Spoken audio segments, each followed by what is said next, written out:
I want to put up a little sign. I told my 4.5-year-old daughter that I was doing a talk, and she said, "Can I make a sign for you, Daddy? A sign for your talk?" So I said, "Sure, sweetie." So she made this for me. It's the Parkinsons tulip.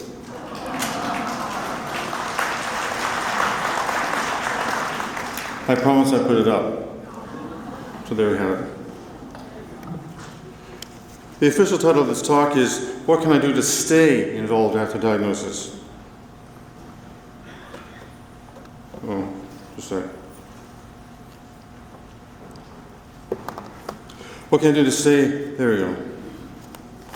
There's a timer up here. It's counting down my seconds. It just started. I'm talking fast now. It's a very carefully worded statement because it doesn't say how to get involved. It says how to stay involved after diagnosis.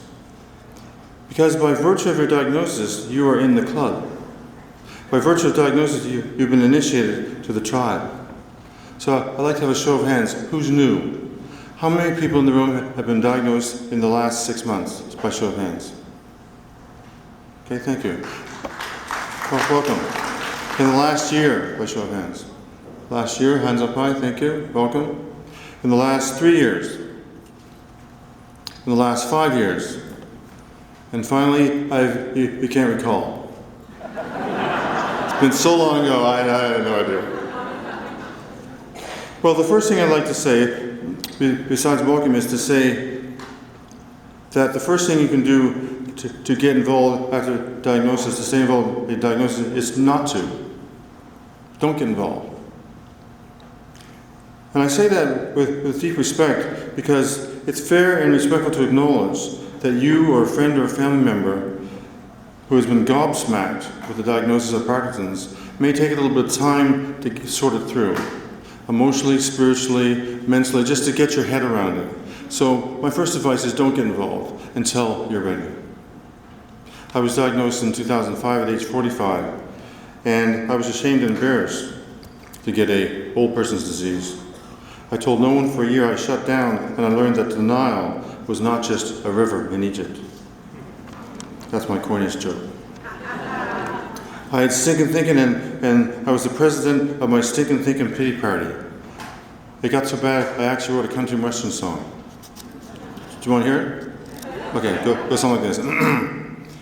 I got stinking thinking on the road to Pity City. Yep, that's all I got so far. But the conversation continues because when you're ready, I want to share with you the ABCs of why get involved before I talk about some things that you can do to get involved. So the why get involved part is next. The ABCs. Because it makes meaning of our lives. Human beings have this innate capacity or desire to want to be part of something bigger than ourselves. That's why we enjoy nature, that's why we get involved in clubs, groups, and organizations, that's why you came out today, to be part of something awesome. And it's a very powerful thing because Viktor Frankl wrote about it very nicely. He said in his book, Man's Search for Meaning, the folks that got through the concentration camps, the folks that made it until the Allies liberated them, they made it because they had something beautiful left to do in their lifetime. They made it because they imagined something beautiful left to do in their lifetime. One gal, for example, might have a garden that was overgrown with weeds, and she wanted she could imagine cleaning up her garden. Another fellow was a violinist who wanted to put on a concert when he got out of the concentration camp. So in a sense, we're kind of like in a concentration camp until there's a cure, until we're liberated. So keeping an eye on creating meaning and making meaning of our lives is pretty important. The next one is, the next reason to get involved and stay involved is because it's actually an antidote. You heard the speaker this morning talk about the non-motor behavioral symptoms, anxiety, apathy, and depression. Well, dopamine deficiency is not just nerve connection, it's also a hormone that motivates our juices. It motivates our bodies to do things.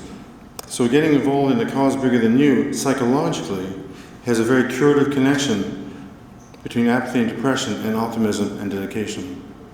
Apathy and depression can be cured and helped by the psychology of optimism, caring, and dedication in something bigger than you. The fourth reason to get involved or stay involved is because it takes a village. It takes a village, a global village, to ease the burden and to find a cure. We need your time and talent to join us, whether at a local tribe level or at a global family level like the WCP, where we're going to have this week a party. To quote John Vanier, everyone has an instrument to bring to the vast orchestra of humanity, so play strong. Whatever you bring to us, please do that. And the fourth reason to get involved or stay involved is because it inspires others. It inspires others when you stay active and engaged. And believe me, it's not just my daughter who was inspired to make a little poster for my talk, it's everybody in your life. Your family members, your caregivers, your care partners, your friends, your coworkers, your healthcare practitioners. They want to see you active and alive. They are watching whether you choose to sit it out or dance. Whether you choose to sit it out or dance. So, that's the why. Here are a few reflections on the what or the how. 5 points: get informed, take charge, take care, build community, keep perspective. Thank you very much. I'm kidding, I want to talk more about this. Get informed. Be curious, but be cautious. Be very, very curious about what's happening to you. Find out all you can find out, but be cautious. There's a lot out there, and it may be like drinking, it may feel like you're drinking from a fire hose. And that's a lot of information. And the conference is good advice about that, as was already given to you with Tom, was to take it one step at a time. So I'm inviting you to understand how the disease works and develops and is treated. And learn about PD, but treat PD like a dance partner. Learn the moves of the dance, and regardless of whether you're female or male, you lead the dance. You lead your symptoms. There are 3 levels of engagement in terms of getting information. Some folks are minimalist, as is, they want to know, as is needs it. What's that? Needs as is, that's it. Needs as is. Some folks are moderate. They're informed, but they're not obsessed. And then there's some of you in the room, and I know who you are, who are sock it to me. I want to read everything. I want to talk to everybody. I want to see every video. I want to get this thing in my head and understand like better than anyone who's an expert. So whatever level you want to get informed, please feel free to do what you need to do. The second one is to take charge. You have a great deal of power to decide how your life will unfold. In fact, you're ultimately the only one that can decide that. So taking an active role in educating yourself and getting the tools to the fullest is really powerful. So the first part of that, 2.1, is to be active in your own treatment. Gather the best team that you can gather. If it means leaving a doctor, then find another one. Because sometimes I'm stuck on my words. That's you. That's your doctor sometimes. Okay.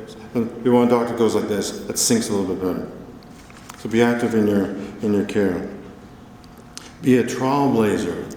A trailblazer. Calling all guinea pigs. Get involved with clinical trials. It's actually quite interesting, quite fascinating. My wife and I took the study at Dalhousie University on smell, on the sniff test. I couldn't smell a friggin' thing. And my wife could smell everything. And she understood why I don't often clean up the diaper pail. But she also decided to assign me the tough ones. I have a 4.5-year-old and a 2.5-year-old, and the 2.5-year-old is still in diapers. So I get all the big jobs. So be a trailblazer. And on your table you'll see a little card. Looks something like that. There's a whole bunch of my resources on there, my personal recommendations, and on that you'll see one of the trailblazer websites, of course, is the Fox Trail Finder, michaeljfox.org. So it's all on there. So please take that home with you as a little token of my appreciation and also celebrate success. So be a trailblazer, take charge, and also in terms of taking charge, you can also get political. Sign petitions, write to your government, and do the stuff we need to do to agitate, research and agitate the things that need to take place. Because sometimes the wheels the wheels of Congress move slowly, but that's actually not very funny these days, is it? The wheels of government move slowly sometimes. The third thing you can do is to be open to therapy. There's an amazing world of therapy, and we're going to hear from some of these top professionals in the field about all the wonderful things you can do to take care of yourself. So taking care of yourself and being good about physio, speech, OT, just there's a whole bunch of stuff though. And if you ever heard the letters LSVT and the words big or loud, go for that too, because that's a fascinating conversation. I'm sure you learn lots about it. The third thing under the taking care of yourself is the you are what you eat category. There's a cornucopia of ideas around proper digestion, proper food, proper nutrition, proper ways of taking care of yourself through food. Diet is extremely important. I've discovered things like coconut oil, vitamin B. You also have to watch out for chicken and proteins competing with your medication. So there's a whole world of stuff out there. But there is one thing that the research is solid about, absolutely solid. In terms of Parkinson's disease, chocolate and red wine are good. It's very healthy, very extremely healthy. So the last of the take care of yourself category is the keep active category. It's the move it or lose it category. It's the fact that all evidence points towards the benefits of physical exercise. I personally do racquetball. Tomorrow morning I'm actually going to give away some racquetballs with my friend Jacques. We're going to give away some racquetballs and give you some information on racquetball. If you'd like to learn that, I'll be at the top of the stairs in my shorts with my racket. So feel free to talk to us about racquetball, walking the kids to school, yoga, whatever it takes for you to get the endorphins flowing, folks. Whatever it takes for you to get the endorphins flowing, it's an extremely powerful neuropeptide hormone in your body, and exercise is the best way to do that. I'm also a firm believer that laughter is very powerful. Laughter also releases endorphins. So if you want to write a prescription to your brain, all you have to do is put on a nose, and it'll start making your brain produce endorphins, and you'll feel lighter and happier. And if you don't happen to have a nose, you can actually just make yourself laugh, and you'll still get the release of endorphins, so you can still be healthy. For example, if you're stuck in traffic, you can go, ha ha ha, damn it, ha ha ha. And it still works the same, so no worries there. The fourth way to stay involved is to be part of building the PD community. And this is the global evidence of what it's like to be part of a global community. So to get connected, attend the WBC, check, and learn from others. The part of building the community is the fabric of community. We call it stories. Now there are two kinds of stories: there are voluntary stories and involuntary stories. You must be prepared to advocate for awareness about Parkinson's, whether you want to or not. I'll give you a small story. I was taking my 2-year-old to the library. I put her on my shoulders. I walked across the parking lot. We got a couple books out. I walked back across the parking lot. I was a little off that day, so I was staggering. I was putting my 2-year-old in the car seat, and one of the librarians came out and said, "Excuse me, sir, have you been drinking?" And I said, "No, I have Parkinson's." And so that I walked with a bit of a foot shuffle. And she said, "Well, I just wanted to make sure you weren't drinking because I wouldn't want you to be driving with that little daughter, with that little girl in the back seat." So that was a kind gesture, but I had educated her that not everybody that's staggering is drunk. So be prepared to involuntarily share your story. Of course, voluntarily share your story. There's so many things happening. There's the quilt project, there's the videos, the talking at this event, sewing a patch on the quilt, online chat room, social media, there's tons of ways to share your story. And the fourth piece of that is to get organized. To create awareness about fundraising events, there's something really powerful about walking in the community with people driving by beeping at you and waving a hand and thumbs up when you're walking for what we call in Canada super walks. So there's something really powerful about that. To sum it up, Parkinson's is an extremely individual syndrome. So it's only how you choose to stay involved is really very individual to you. But I'm certainly encouraging you to do that. So final thoughts about getting involved and having something beautiful left to do in this one precious life. My fifth point is to keep perspective. Because folks, after diagnosis, life goes on. After diagnosis, I get married and had 2 kids. So life goes on. I'm not stopping with that for sure. My friend Bill has a t-shirt that he wears. He wears it when he runs his marathons. He's been diagnosed for 8 years. He still runs marathons. It says something very simple. that helps us all keep perspective. I have Parkinson's, Parkinson's doesn't have me. I have Parkinson's, Parkinson's doesn't have me, so keeping a big perspective. As a motivational speaker, I've had the great honor of traveling around and giving keynotes to the chapters in Canada and some in the States. And at the end of one talk, I talked about the noble cause and talked about being part of something bigger than you. And a fellow handed me a card, and there's kind of a crowd, so he didn't have a chance to chat with me. So I took the card home, and I saw what it was. It was a gorgeous photograph of a polar bear family up in Canada's north. And on the back it said John Knight Photography. So I emailed him and said, John, thank you very much for that wonderful card. It was a beautiful, beautiful shot. And he told me that his photography is really important to him because it helps him keep the things that are really precious to him in the front, in the foreground, and helps him put Parkinson's in the background. So keeping things that are precious to you, like your children, your jobs, your family, your hobbies, all those things, keeping those in the foreground is another way of actually staying involved in your life in the bigger picture. And keeping Parkinson's in the background. So thank you for staying involved. We welcome you to the PD community. We welcome you home to your new family. And to quote Michael J. Fox, our challenges don't define us, our actions do. Our challenges don't define us, our actions do.